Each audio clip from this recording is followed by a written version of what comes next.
Goeiedag, ek is Jaco Deeken, die uitvoerende hoof van FEDSAS. Baie geluk met jou verkiesing in die beheerliggaam en ook baie sterkte vir hierdie termyn. Dit is 'n groot voorreg, maar ook 'n groot verantwoordelikheid om die skoolgemeenskap op so 'n manier te dien. Jou taak is om te beheer. Jy's 'n governor. Die Afrikaanse woord beheer vang nie lekker die Engelse begrip governance akkuraat vas nie. So daarom gaan ons vanjaar 'n paar keer na governance verwys. Governance is 'n omvangryke konsep waar daar al baie boeke geskryf is, maar ons gaan dit probeer met so prakties as moontlik te hanteer. 'n Paar jaar gelede het ek geluister na 'n onderhoud waarin professor Dion Rousseau van die Etiek Instituut gevra is om governance in 'n enkele sin te omskryf. Hy antwoord toe: governance is all about preventing good people from doing stupid things. Nou, dit impliseer natuurlik ook dat goeie mense ongelooflike dinge kan vermag binne goeie beheer en bestuur. Nou, die onderwyssektor is vol goeie mense, maar tog word daar steeds dom dinge by skole gedoen. As beheerliggaamlede moet ons juis 'n omgewing skep waarbinne hierdie goeie mense optimaal en wettig kan funksioneer in die skool se belang. Ons moet beleid en kontrolemeganismes skep om verantwoordelike en verantwoordbare bestuur moontlik te maak, ooreenkomstig die beginsels van die King-verslag oor goeie beheer, oftewel good governance. Ons sal nie vandag in veel besonderhede op die King-beginsels kan ingaan nie, en ek wil jou daarom uitnooi om die handleiding oor die toepassing van King-beginsels in openbare skole van FEDSAS se webblad te bekom en stelselmatig daardeur te werk. Vanjaar se opleidingsprogram fokus op 5 belangrike onderwerpe: die funksies van die beheerliggaam, dissipline en die belangrikheid van waardes en etiek, effektiewe menslike hulpbronbestuur en finansiële bestuur. Die kollig word ook geplaas op ons opkomende jong leiers, die VRL, en hulle deurslaggewende rol in die beheerliggaam. Die jaar kan jou beheerliggaam kies om die sessie aanlyn of in persoon by te woon. Alles in jou provinsie. Elkeen van die onderwerpe word in ongeveer 30 minute aangebied en die gerieflikste plek, tyd en wyse van deelname kan self bepaal word. Besoek gerus FEDSAS se webwerf vir jou provinsie se program. Vandag is net die afskop van bykans 200 sessies wat nasionaal oor die jaar versprei word om jou toe te rus vir jou taak. Die volgende sessie is by jou skool en gaan deur die skole van die bestuurspan aangebied word om jou en jou eie skool se bestuursprosesse bekend te stel. Vandag fokus ons op governance en dit wat dit vir elke lid van die beheerliggaam beteken en hoe dit binne die skoolomgewing werk. Elke skool is uniek, maar die skolewet en die beginsels van goeie beheer en bestuur is op almal van toepassing. In vandag se sessie praat ons oor 'n paar kernkonsepte oor skoolbeheer en bestuur. Kom ons gaan kuier eers om die koffietafel voordat ons so 'n bietjie dieper gaan delf. Die 2 kenners wat nou by ons gaan aansluit is beide gekwalifiseerde prokureurs en spog met talle jare se ondervinding in onderwysreg en skoolbeheer, maar elkeen gaan hulle self voorstel. Ek het myself al voorgestel, die mense wat vir ons luister, maar George, tell us about yourself. I'm George Morasi, also known as Opa. I'm a lawyer by profession and currently employed as the National Development Officer for FEDSAS. I've been with FEDSAS since June of 2023, but before that I was the manager responsible for legal affairs and ethics at the South African Council for Educators for the past 16 years. You've been in the system for a very long time. And loving it. And loving it. Jonay? Ek is Johanay van der Merwe, ook 'n toegelate prokureur. Ek het in Bloemfontein groot geword, maar vinnig besef, weet jy, my hart lê eintlik by die onderwys en dis hoekom dit vir my so groot voorreg is om by FEDSAS te kan werk. Ek is tans die adjunkuitvoerende hoof en ook die hoof van ons regsdienste en ek geniet ook elke dag my werk om in die onderwyssektor regtig 'n verskil te kan maak. Every 3 years we've got this buzz in education, a new wave of energy with new members of school governing bodies. So we know it's a very important structure, but if you're a new member of an SGB, even if you're a lawyer, would you know what to do, George? I wish I could say I would know. I don't know what I would do. I'm just waiting to be, or I would love to be trained, because I've realized on many fronts that much as you may have a lot of knowledge on other aspects, most people don't know what's expected of them in terms of the South African Schools Act, especially if you are to serve as a member of the school governing body. So I think the FEDSAS training is something that's going to take me from zero to somewhere. Yeah. Even if you're an admitted lawyer or an advocate or a professional person, the context is quite different from what we experience in private practice or in any other sphere of life. The experience is completely different, unless if your focus is on education law. So this is where you're going to learn education law for the first time. Yeah. You may have studied it, but you're going to learn the practice of it for the first time. So it's time to come on board and let's do this together. Ja, nou ek het net nou gesê die onderwys is vol goeie mense, maar ons sien hoe word simpel foute gemaak. En baie van daai simpel foute eindig op jou lesenaar. Hoekom gebeur dit? Inderdaad, Jaco, nee, kyk, ek dink daar gaan nie 'n week verby wat ek nie 'n glimlag op my gesig het nie, want dis regtig goeie mense, ouens met 'n hart en 'n passie vir hulle skool wat dom dinge doen. En ek dink baie keer doen ouens dit want hulle is onkundig.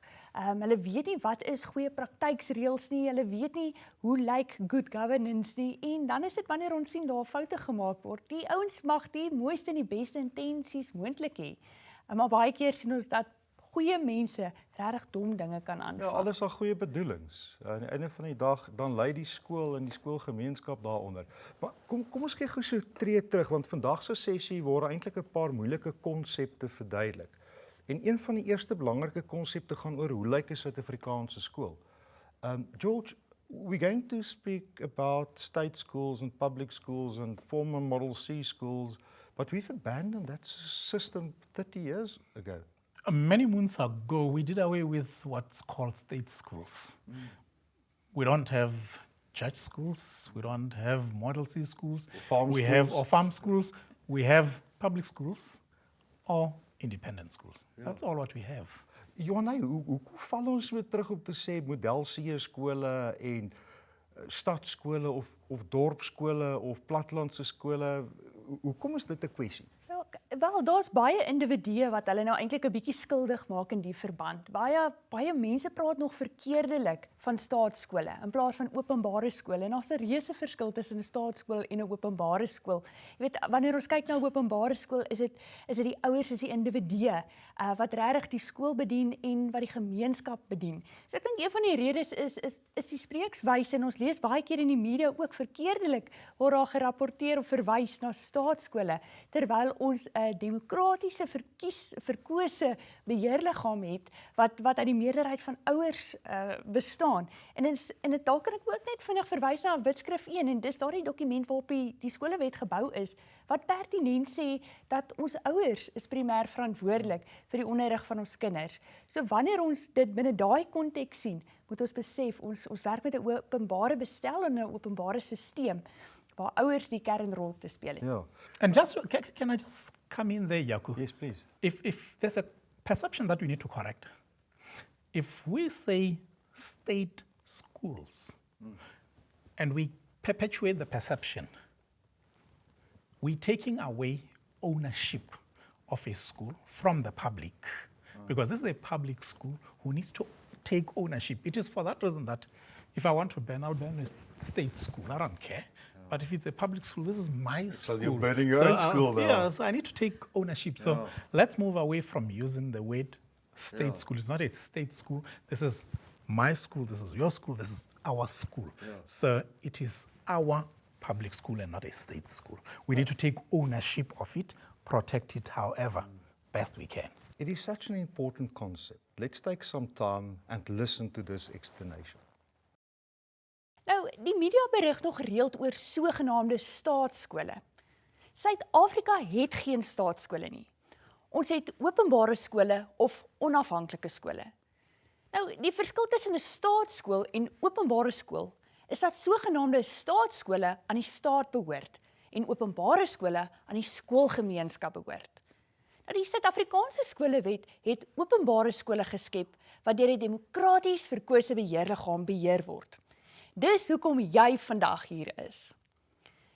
Dis verkeerd om na staatsskole te verwys, want dit impliseer dat die staat of althans die onderwysdepartement alleenseggenskap in die skool het en dat staatsamptenare sal besluit wat by die skool gebeur.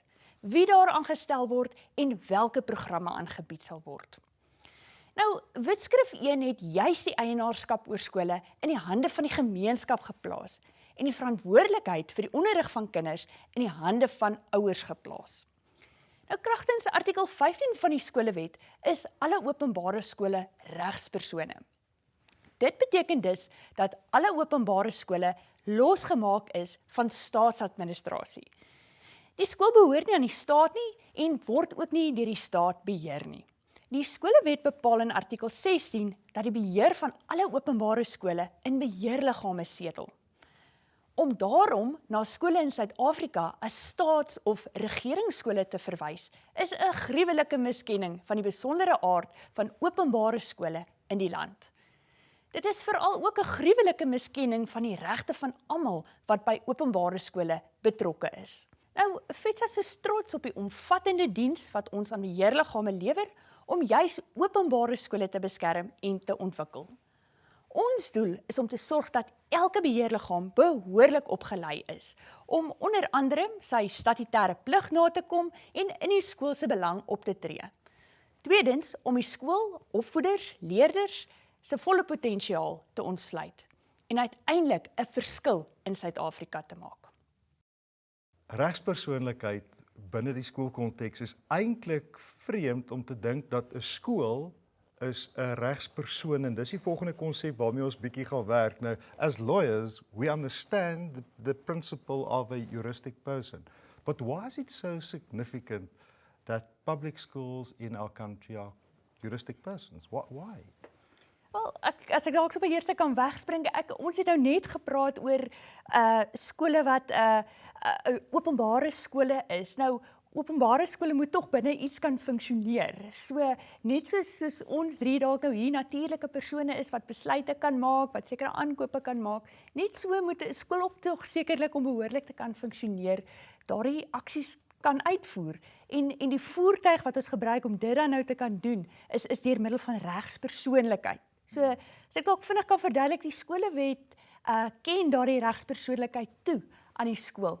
En is dan nou ons beheerliggaam wat namens daardie regspersoon sal handel. So, ek dink dis 'n belangrike konsep en begrip om te verstaan. George, the school have to apply to be a juristic person. You don't have to apply to be by virtue of you being born as a school. Yes, you exist, but you don't have eyes, limbs, ears. Therefore, the school governing body becomes. There's ears, limbs, and the school governing body is the one that can enter into contracts on behalf of the school. It can sue, it can be sued. Let me explain this in detail. Let's explain the concept of juristic personality and look at a school as a juristic person. In terms of Section 15 of the South African Schools Act, all public schools are juristic persons. The concept of juristic personality has developed hand in hand with natural personality in order to afford certain bodies the same or similar legal powers and functions as natural persons. A natural person is someone like you and me.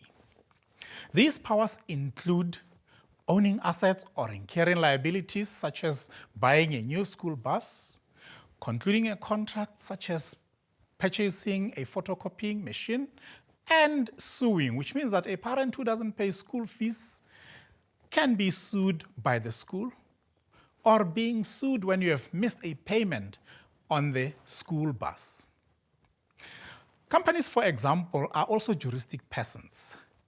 Neither companies nor public schools have limbs or organs like natural persons do.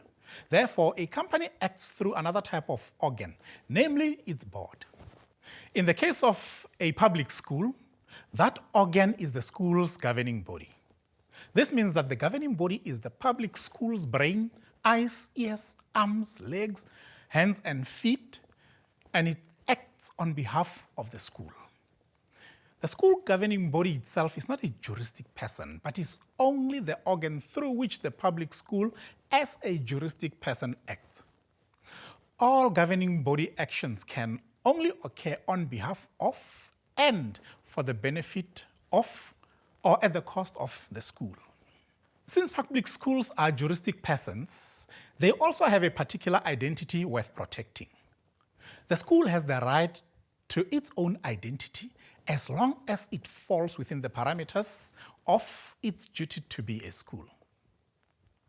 This includes the right to its own name, to choose its location, its colors, its songs, traditions and customs, its composition, which means the school can choose whether it is a unisex school, single medium school, double medium school, parallel medium school, primary, secondary, or a combined school, and so forth. Therefore, no one can simply take these rights away from the school. A practical example: no parent can make defamatory allegations on social media against a school without consequences, or no politician can choose to change the name of the school at will.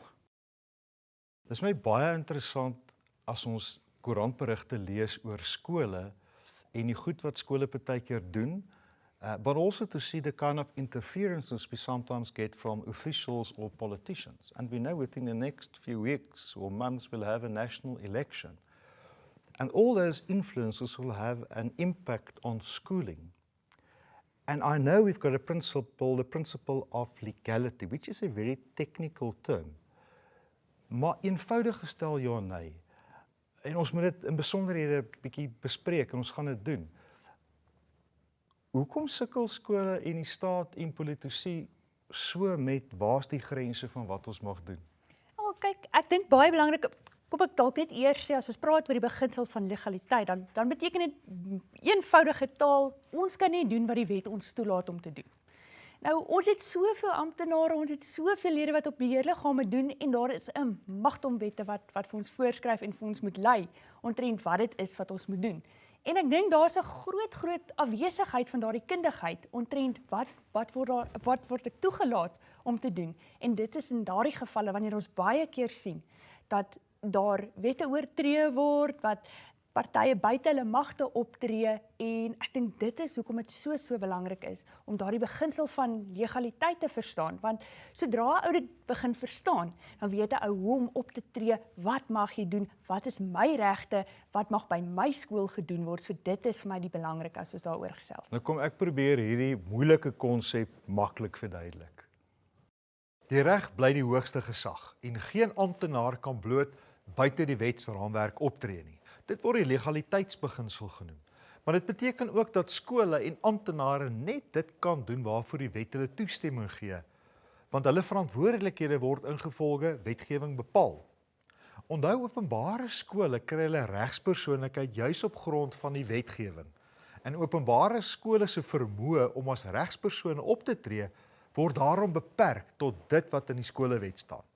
Artikel 15 en artikel 16(1) van die skolewet beperk die bevoegdhede van skole en beheerliggame tot slegs daardie werksaamhede waarvoor die skolewet self toestemming gee.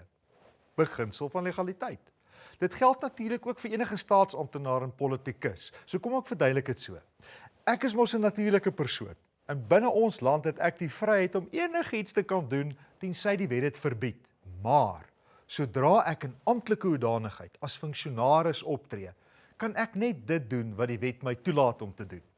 So as lid van 'n beheerliggaam kan ek net dit doen wat die skolewet en ander onderwyswetgewing my toelaat om te doen. En as ek 'n amptenaar van die departement is, net dit wat die wet my as staatsamptenaar toelaat om te doen. Dit klink baie ingewikkeld, so kom ek verduidelik dit lekker grafies. Aan die een kant het ons die skool as regspersoon, dankie, en aan die ander kant die staat, daar sy, in die vorm van die departement van onderwys. Beide is afsonderlike entiteite. Die skool is 'n aparte regspersoon. Dis nie in die staat nie, behoort ook nie aan die staat nie. Om die waarheid te sê, daar behoort 'n groot, onoorkombare kloof tussen die twee entiteite te wees. Kom ons kry hom daar sy, dankie. Nou kan niemand sommer meer van die een kant oorstap na die ander kant en opdragte uitdeel nie. Maar daar moet tog interaksie tussen hierdie twee wees. So hoekom ek nou van die een entiteit na die ander? Ek kort 'n bruggie. Daar sy. Hierdie bruggie noem ons wetgewing. Byvoorbeeld, die skoolhoof word deur die departement aangestel aan die een kant, maar kom met 'n bruggie om na jou skool toe om daar te kom werk. In hierdie geval is die bruggie die wet op indiensneming van opvoeders. Beheerliggame het ook bruggies nodig om hulle werk te kan doen. Die teendeel is natuurlik ook waar. Indien daar nie 'n bruggie deur wetgewing geskep is nie, kan daai aksie nie plaasvind nie. Soos byvoorbeeld waar 'n amptenaar die skool versoek om elke maand bankstate in te dien. As die skolewet nie daarvoor voorsiening maak en terloops die skolewet maak glad nie daarvoor voorsiening nie, kan die amptenare dus glad nie aanvra nie en mag die skool dit nie oorhandig nie. Die vraag oor legaliteit handel dus eenvoudig of daar 'n magtigende bepaling in wetgewing vir die handeling is of nie. Met ander woorde, is daar 'n bruggie of is daar nie 'n bruggie nie? Die Grondwethof het die beginsel mooi verduidelik in die FEDSAS Life saak in 1998. Die hof het gesê, "It seems central to the conception of our constitutional order that the legislature and executive in every sphere are constrained by the principle that they may exercise no power and perform no function beyond that conferred upon them by law." Dit plaas 'n groot verantwoordelikheid op die skool se beheer en bestuurstrukture om die reg en wetgewing te ken en dit toe te pas. Dis belangrik om by FEDSAS se opleiding in te skakel, die webblad te besoek en te raadpleeg en ons produkte te gebruik. Een van die lekkerste goed vir my in my werk is om met lede van beheerliggame te werk, want dis baie keer iemand wat alreeds 'n merk in die lewe gemaak het en nou op 'n vrywillige basis kom dien jy met jou gawes en talente, kom dien jy by 'n skool. En dis gewoonlik mense wat nie wil huil oor die probleme in die stelsel nie, hulle soek antwoorde. But George, the individual members of the SGB, how should we look at the individuals on the SGB? They've been elected now, but how do you harness the energy? Where do they report? What's the significance of the individual members of the SGB?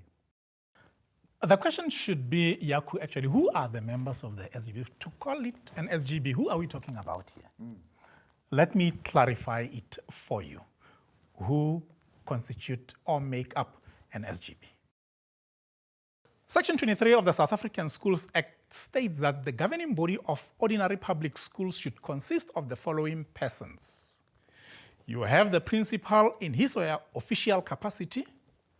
You have learners in grade 8 or higher at the school, and these learners must be elected by the Representative Council of Learners, or what we call the RCL. You have parents of learners at the school, and the number of parents must constitute one more than the aggregate of the other voting members of the governing body. If at any stage the number of parents is less than the total number of voting members, the governing body must temporarily co-opt voting parent members. The governing body also comprises of educators at the school, and these educators may be employed by the state or the school governing body. It also comprises of non-educator staff members of the school, and these non-educator staff members may be employed by the state or by the school governing body. A governing body also comprises of co-opted members. A governing body may co-opt members to help the governing body perform its functions. Yaku, I'm thinking we might benefit from a visual representation of this. Met graagte George, elkeen van hierdie mense word uit 'n bepaalde groepering verkies en dis maklik om te dink dat die individu hierdie groep in die beheerliggaam moet verteenwoordig en hulle belange moet bevorder. Elkeen dra in daai groep dus 'n bepaalde hoedjie. Die skoolhoof vir die departement, die leerders vir die leerders, die ouers vir die ouers, die opvoeder vir die opvoeders en die nie-opvoeders vir die nie-opvoeders. Maar kyk nou wat gebeur indien elkeen net daardie groep se belange dien en net daardie hoed in elke vergadering dra. Dis vuurwerke, dis spanning, konflik in die skool lei daaronder. Maar hoe keer ons dat so iets gebeur? Daardie antwoord is ook opgesluit in die skolewet. Artikel 16.2 bepaal dat die beheerliggaam in 'n vertrouensposisie teenoor die skool staan en te alle tye in die skool se belang moet optree. Dit gaan dus nie oor die groep waaruit ek verkies word se belang nie, nog minder oor my eie belang, ambisies of planne.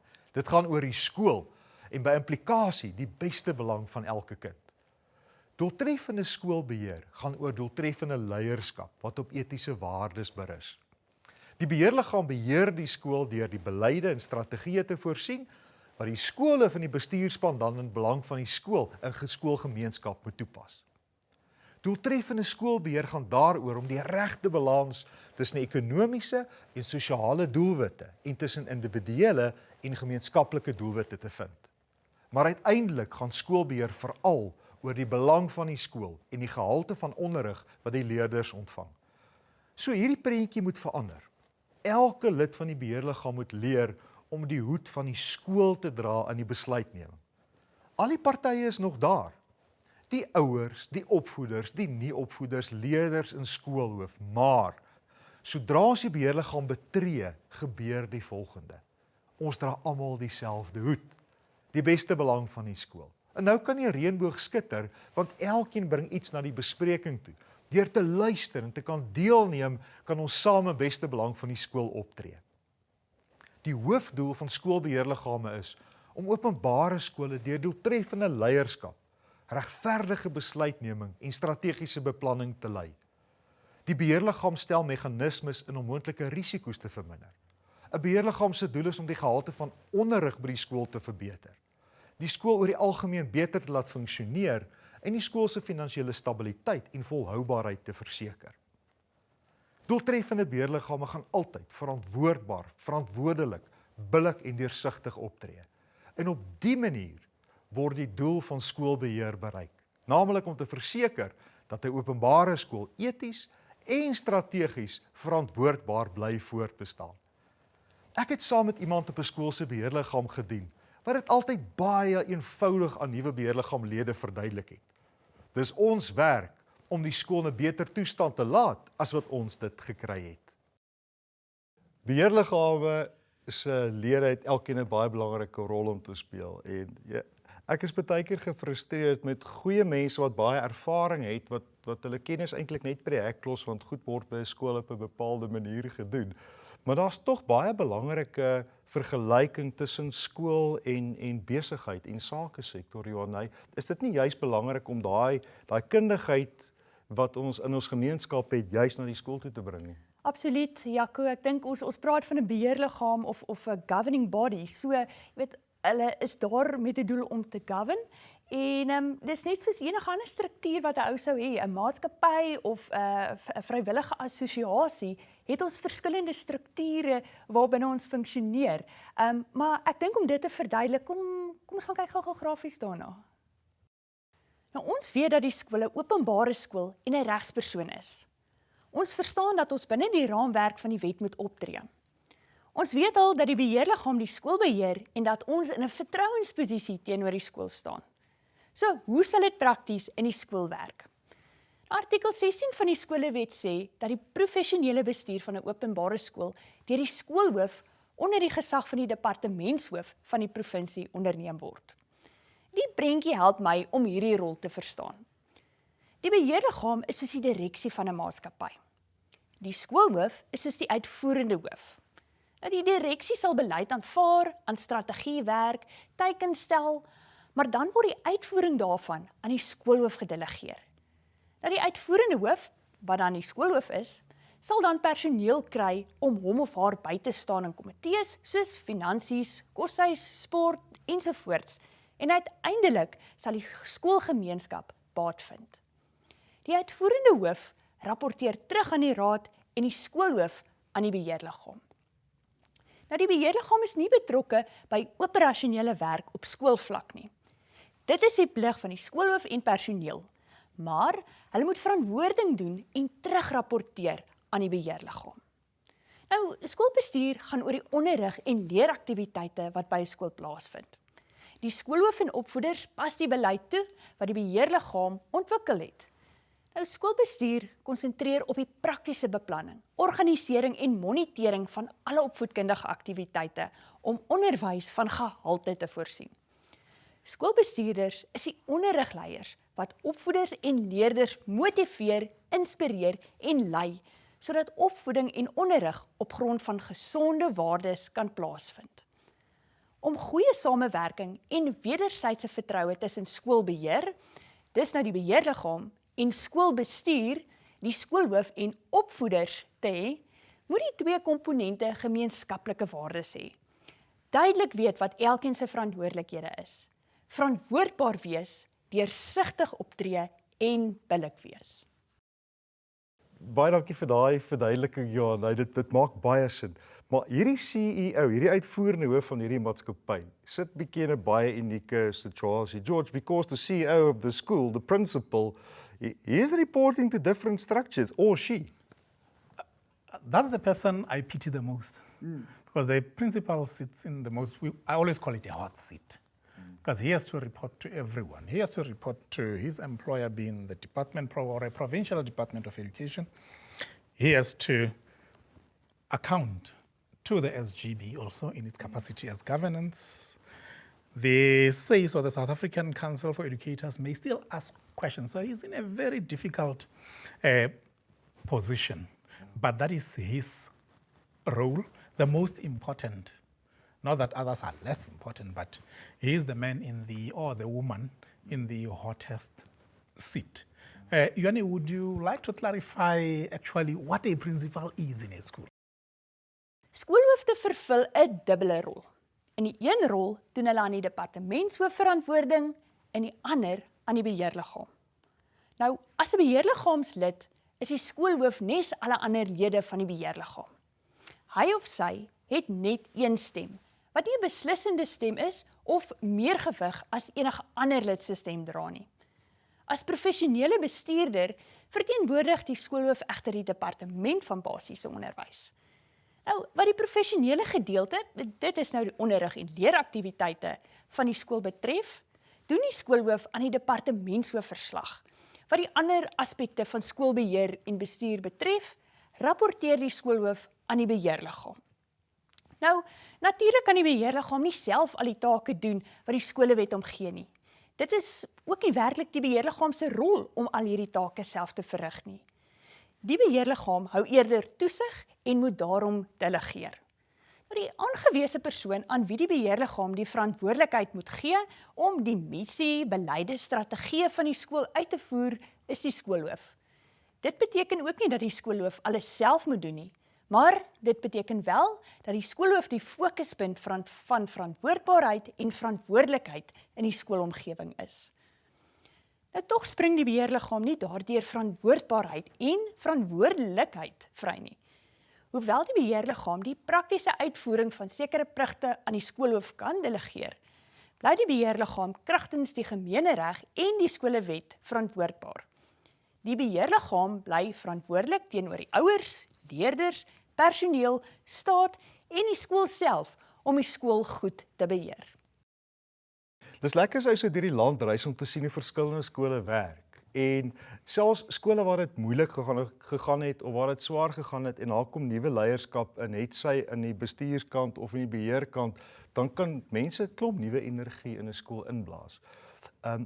So I think we need to unpack what are those things that will influence a school to become a good school or a great school.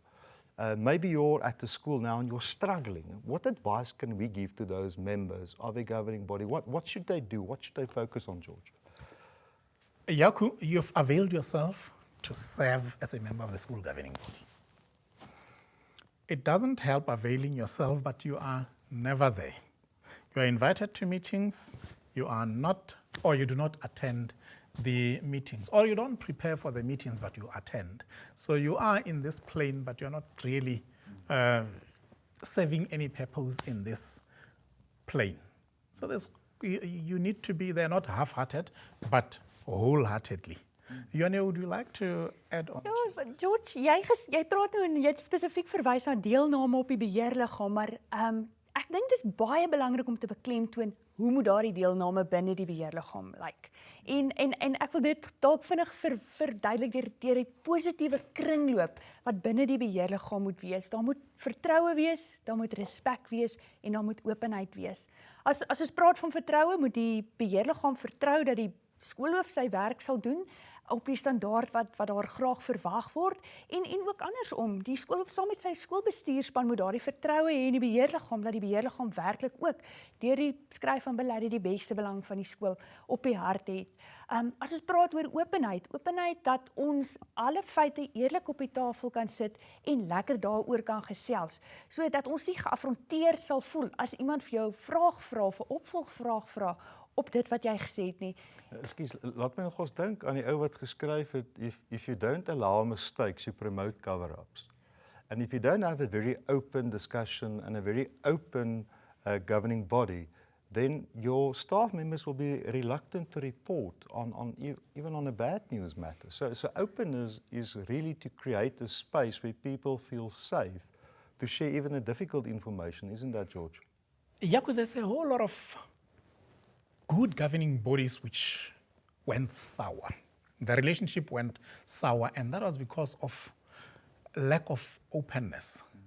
At some point, maybe a school principal decided not to disclose something which school governing bodies felt strongly about and that they wanted or would have loved to know about it. And that creates an element of mistrust between the principal and the governing body.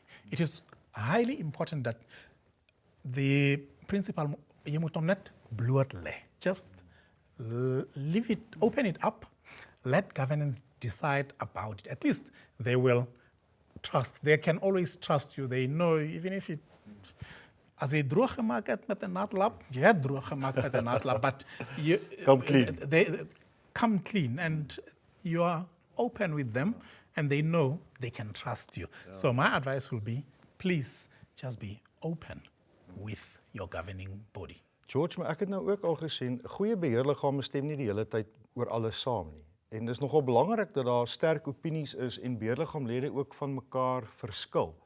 Want ek het ook iewers gelees as almal die hele tyd saamstem is 'n klomp mense oorbodig, nê. Nee. So we cannot all think alike all the time. Then we're not going to make good decisions. Maar die manier hoe ons van mekaar verskil is nogals belangrik, Johanna, en ek dink dis die derde een in daai deegsame sirkel, nê. Nee. Dis die derde en ek dink amper een van die belangrikste een in daardie sirkel is daardie respek vir mekaar, want as ons nie respek vir mekaar gaan hê nie, gaan 'n ou nie kan saamwerk nie. En ek dink as ons net lekker kan gesels oor hoe vestig 'n ou daardie respek, dan is dit om tyd saam te spandeer. 'n Geselligheid saam te kan hê en saam te kan braai en werklik saam 'n koffietjie te kan drink, want sodra ons daardie respek het en nou weet daar word oor moeilike sake soms gepraat, maar dat dit uit 'n plek van respek uitkom, dan is dit wanneer ons regtig sien dat ons 'n great beheerliggaam het. Maar dalk moet ons hierdie een ook net grafies kyk. Johanna, voor ons na die skyfie toe gaan, ek lees dat respek is een van daardie universele waardes. Daar's nie 'n geloof aan hom gekoppel nie, daar's nie 'n adres gekoppel nie, daar's nie 'n randwaarde gekoppel nie. En dis een van daai universele waardes wat almal gaan onthou, doen aan ander, soos wat jy graag wil hê mense moet aan jou doen. Isn't that so true, George? Yaku, to respect you, I need to respect you by virtue of your birthright. The fact that you were born is enough. I don't need anything beyond that. You have, you don't have, it's neither here nor there. I need to respect you by virtue of your birthright. That you are learned or not learned doesn't define you. I should respect you, as I said, by virtue of your birthright. Ek wil dit nie oorbeklim toon nie, maar ek dink ek sal moet dat oorbeklim toon. Nothing beats respect. En snaaks, as ons daai ding verbreek in 'n beheerliggaam, dan verkrummel vertroue en openheid, want respek word amper hierdie gom as deel van hierdie deegsame sirkel, is dit nie? Absoluut, Jaco. Sal ons gou grafies daarna gaan kyk? Ons gaan kyk grafies. Hier is daardie deegsame sirkel van vertroue, respek en openheid waarna Johanna verwys het. Die artikel What Makes Great Boards Great is ook op FEDSAS se webblad www.fetsas.org.za beskikbaar. Jy mag dalk iets wat oorweldig voel op hierdie stadium, maar wees verseker, ons is saam op hierdie reis. FEDSAS is trots op die omvattende diens wat ons aan beheerliggame lewer, om juis ons lede te beskerm en te ontwikkel.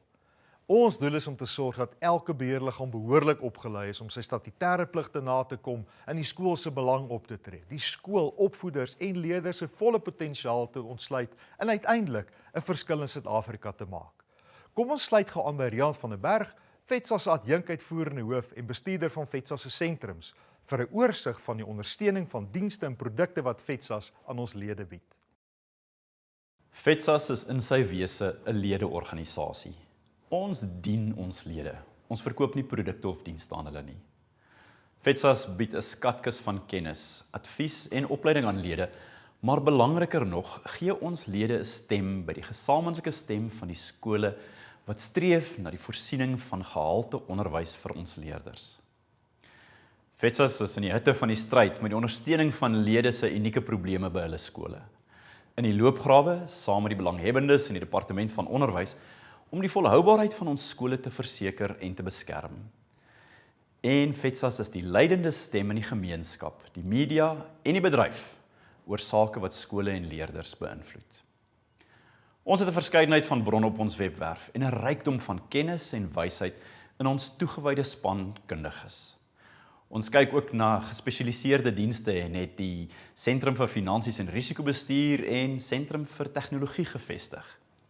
Die Finansiesentrum streef daarna om skole met spesialistkennis en advies te dien, sowel as om die fokus op goeie en behoorlike finansiële bestuur te bevorder, om die volhoubaarheid van ons skole te verseker.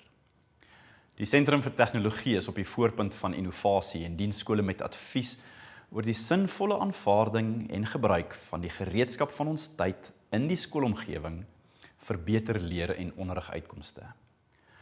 Ons stel ook produkte en dienste uit die industrie en nuwe innovasie tentoon om skole meer doeltreffend te maak.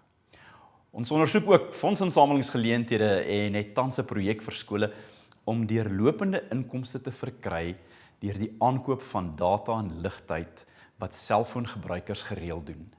Sim for Schools is 'n innoverende projek wat 'n groot verskil kan maak in die befondsing van skole. FEDSAS is daarvoor bekend om 'n standpunt in te neem, om impak te maak, om die regering verantwoordbaar te hou en die lewering van gehalte onderwys aan alle leerders van ons pragtige land na te streef. Om vertroue en respek te bou, moet ons mekaar goed leer ken.